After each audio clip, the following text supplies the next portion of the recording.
Bismillahirrahmanirrahim. Assalamu alaikum wa rahmatullahi wa barakatuh. Welcome back to online classes of Iqra Huffaz Boys Secondary Schools, a project of Iqra Education System. This is the video session of Iqra English Book 2. In the last video lecture, we started lesson number 5 of this book. Inshallah ta'ala, in today's video lecture, we will complete lesson number 5.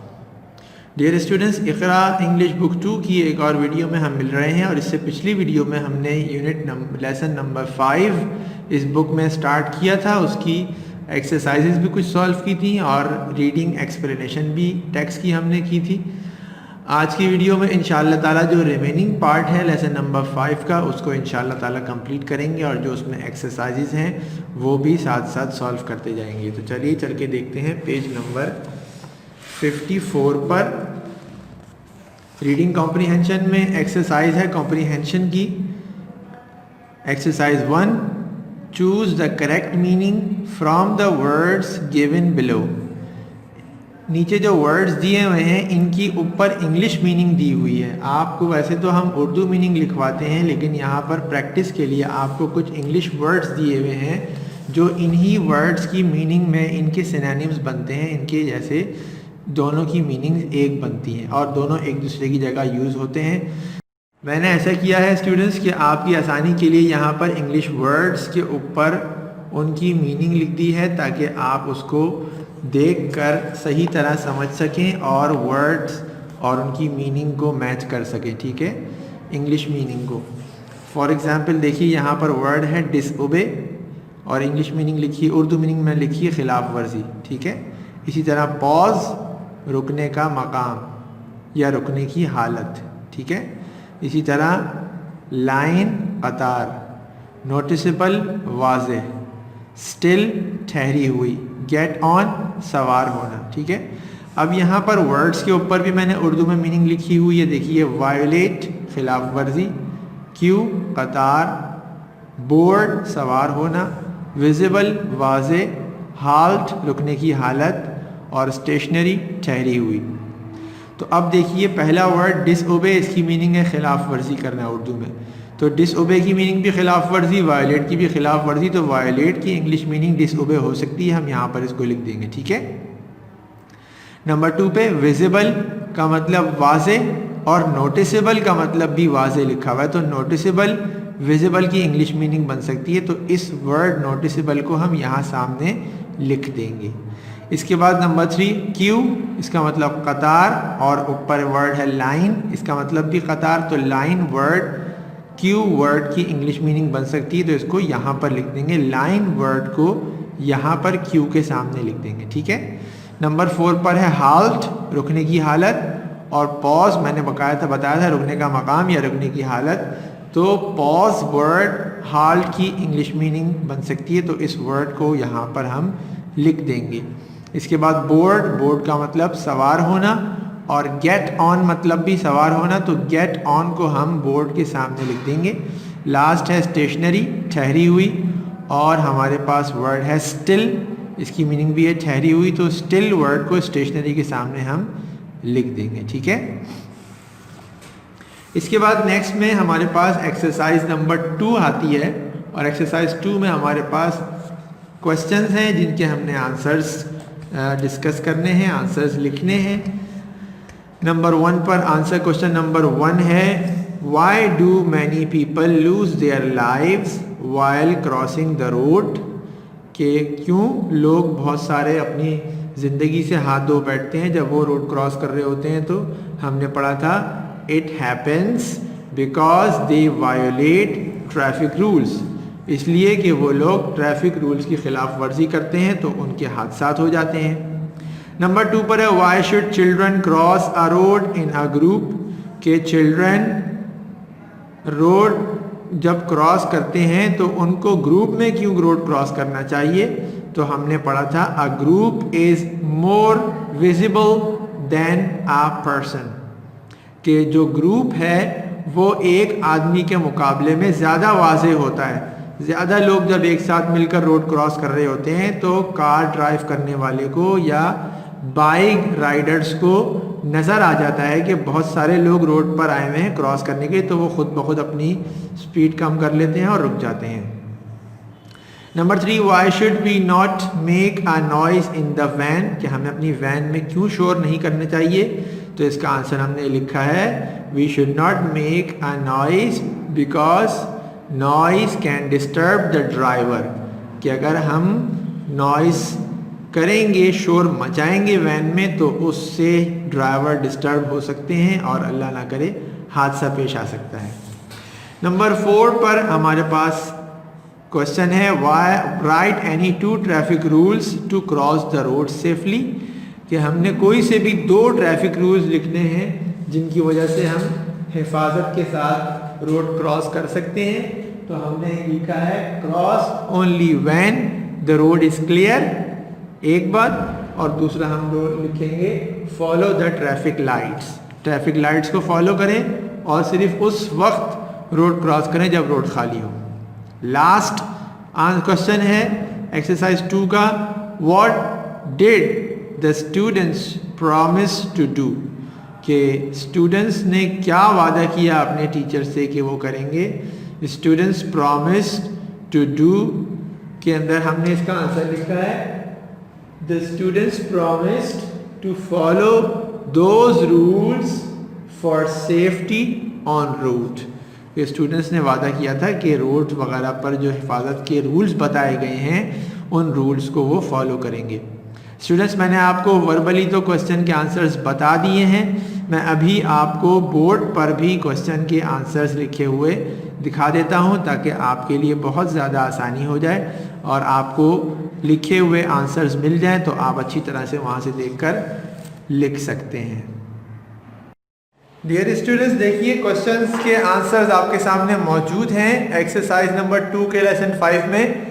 Question number 1 मैंने आपको अभी भी बताया था, why do many people lose their lives while crossing the road. तो इसका answer देखिए लिखा हुआ है it happens because they violate the traffic rules.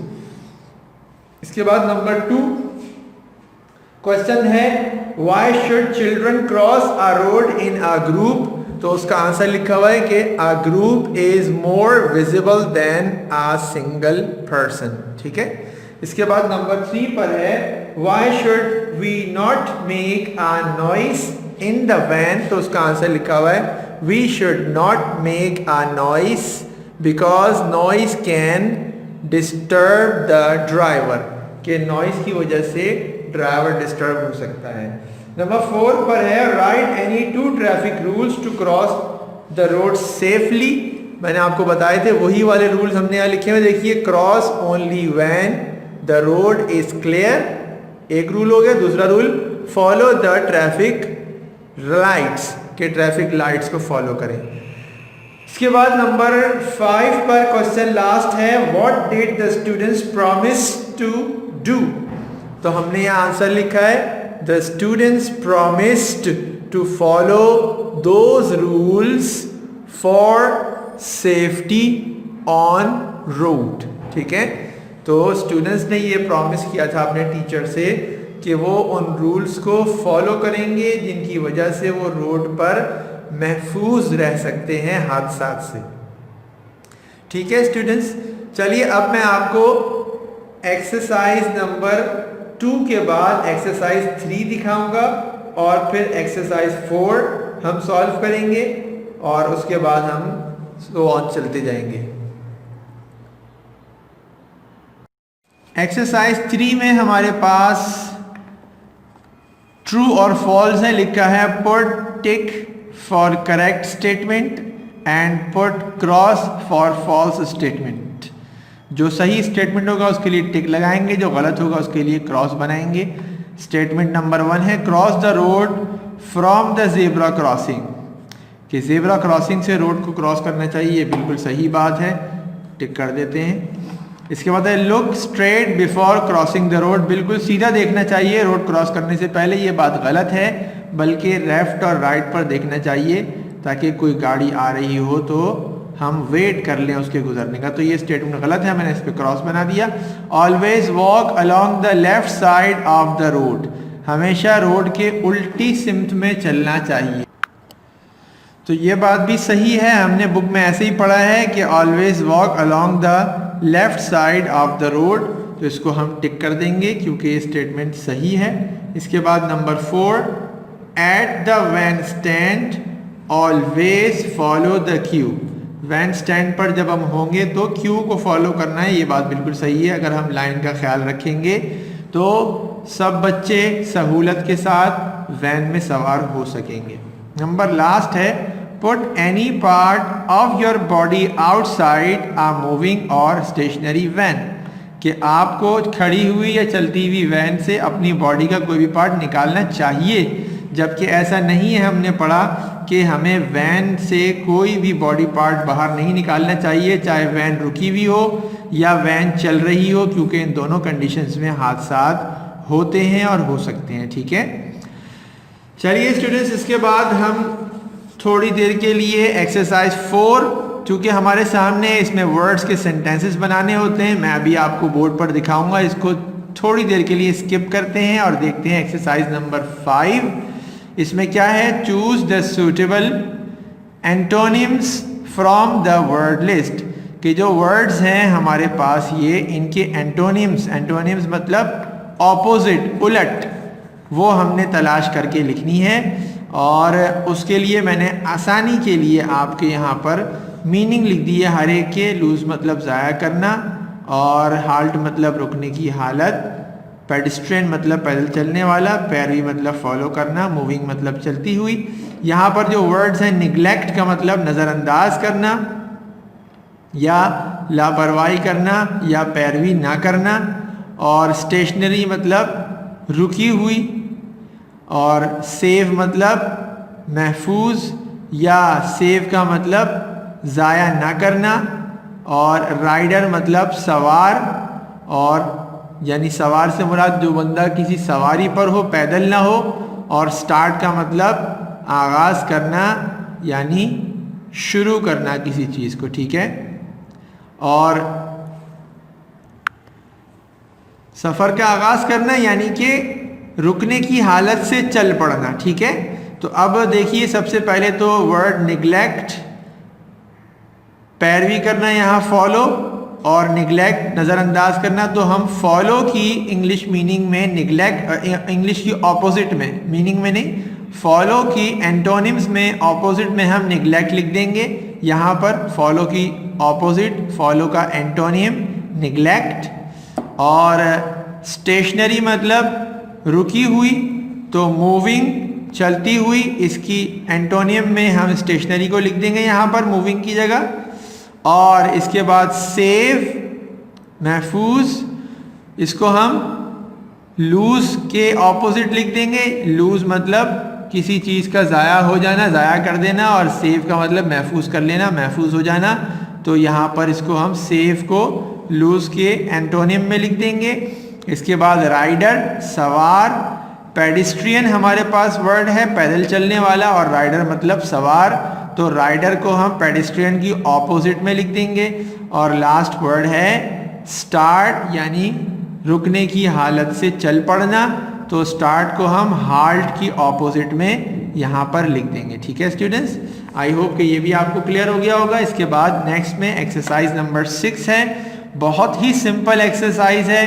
Add less और ness with the given to make new words, कि इस वाली लिस्ट के साथ LESS लगाना है और इस वाली लिस्ट के साथ NESS लगाना है, तो ये वर्ड्स चेंज होके न्यू वर्ड्स बन जाएंगे। जैसे होप, होपलेस, एज के साथ लेस लगाया तो एजलेस, एफर्ट के साथ लेस लगाया तो एफर्टलेस, स्लीप के साथ लगाया तो स्लीपलेस, और फियर के साथ लगाया तो फियरलेस। ऐसे ही सैड के साथ NESS लगा दिया, सैडनेस, रूड के साथ लगाया तो रूडनेस, स्मार्ट के साथ लगाया तो स्मार्टनेस, फ्रेश के साथ लगाया तो फ्रेशनेस, और सिक के साथ लगाया तो सिकनेस। इसमें सिर्फ आपने एक चीज़ को बहुत ज़्यादा ध्यान देना होगा, वो ये देखिए, होप और लेस जो ज्वाइन करके एक वर्ड बनाया होपलेस, तो बीच में इनके कोई गैप नहीं है, मतलब होपलेस पूरा एक वर्ड बन गया। तो ऐसे ही एजलेस को भी पूरा एक वर्ड बनना चाहिए, एज और लेस को गैप देकर नहीं लिखेंगे, ठीक है, सारे वर्ड्स में ऐसे ही। और इसी तरह सैडनेस में भी देखें, सैड और नेस को अलग अलग नहीं लिखा गया, गैप नहीं है बीच में, बल्कि सैडनेस पूरा एक वर्ड है। तो इसी तरह रूडनेस को भी पूरा एक वर्ड होना चाहिए, स्मार्टनेस को भी एक वर्ड, फ्रेशनेस को भी एक वर्ड और सिकनेस को भी। ऐसा ना हो कि आप सिक अलग लिखें और नेस अलग लिखें, वो दो वर्ड्स नहीं बनेंगे, बल्कि सिकनेस पूरा एक वर्ड है, ठीक है। इसके बाद एक्सरसाइज 7 है make past from the given sentences. आपको याद होगा हमने पढ़ा था हैज हैव के पास्ट में हम हैड यूज करते हैं, याद आ गया, हमने पढ़ा था ना कि हैज हैव का मतलब है प्रेजेंट, मौजूदा ज़माना, और अगर हमने यही बात पास्ट टेंस में करनी हो, गुजरे हुए ज़माने में, ये देखिए पास्ट लिखा हुआ है, तो गुजरे हुए ज़माने को शो करने के लिए हमें हैज हैव की जगह पर हैड लगाना होता है। वेरी गुड, सही, आपको याद आया। तो शी हैज़ आ पैरेट से चेंज हो गया, अब क्या बन जाएगा जब हम हैड लगा देंगे हैज़ की जगह पर, तो शी हैड आ पैरेट। इसके बाद नंबर 2 पर they have a new watch, तो हैव की जगह पर हैड लगाएंगे तो क्या बनेगा, they had a new watch. इसके बाद नेक्स्ट पेज में द चिल्ड्रन हैव कैंडीज, इसमें हैव को हम रिमूव करके हैड लगाएंगे तो क्या बनेगा, द चिल्ड्रन हैड कैंडीज। इसके बाद my friend has golden earrings, तो हैज़ को हटा के जब हैड लगाएंगे तो क्या बन जाएगा, my friend had golden earrings. हो सकता है किसी को ख्याल आ रहा हो कि हैड की स्पेलिंग क्या है, हम पढ़ भी चुके हैं, फिर भी मैं आपको लिख के दिखा रहा हूँ, HAD, ठीक है, हैड हैज़ की जगह और हैव की जगह हम यूज़ करेंगे हर सेंटेंस में। Number next I have a pet cat, तो हैव की जगह हम हैड लगा देंगे तो क्या बन जाएगा, I had a pet cat. और नंबर 6 पे लास्ट सेंटेंस है Ali has an ice cream cone, तो हैज़ को रिमूव करके हैड लगा देंगे तो क्या बन जाएगा, अली हैड एन आइसक्रीम कोन। ठीक है स्टूडेंट्स, तो आई होप कि ये आपको क्लियर हो गया होगा अच्छी तरीके से। चलिए चलते हैं, अब हम एक्सरसाइज 4 को सॉल्व कर लेते हैं, उसके बाद फिर हम रिमेनिंग एक्सरसाइजेस को सॉल्व करेंगे। डियर स्टूडेंट्स, एक्सरसाइज 4 आपके सामने है, इसमें लिखा है use the following words in your own sentences, in words को अपने सेंटेंसेस में यूज करना है। तो देखिए मैंने आपके सामने यहाँ पर सेंटेंसेस बना दिए हैं वर्ड्स के, इनको एक बार अच्छी तरह देख लें। सबसे पहला word arrive, my van arrives early, मेरी वैन जल्दी आती है।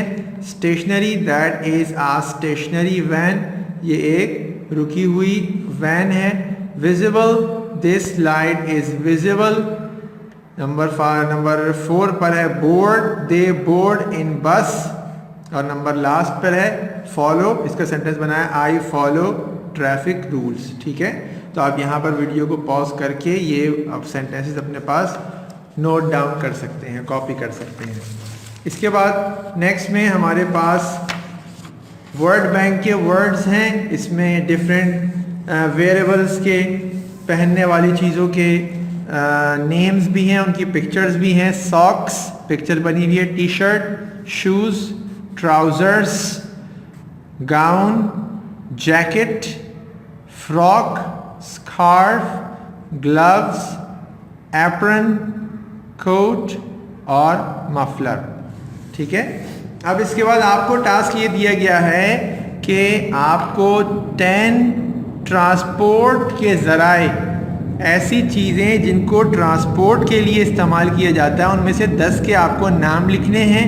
यहाँ पर लिखे हुए हैं वैन, कार, बस, cycle, bike, ship, boat, helicopter, airplane और रिक्शा। ठीक है, तो इन सब को आप अपने पास नोट डाउन कर सकते हैं। इसके बाद हमारे पास यूनिट नंबर 5 का लास्ट टास्क है कि हमें सेंटेंसेस लिखने की प्रैक्टिस करनी है। एक ऐसे राइटिंग की आप समझ लें, एक पैसेज लिखने की। और आज का हमारा टॉपिक है माय स्कूल बैग।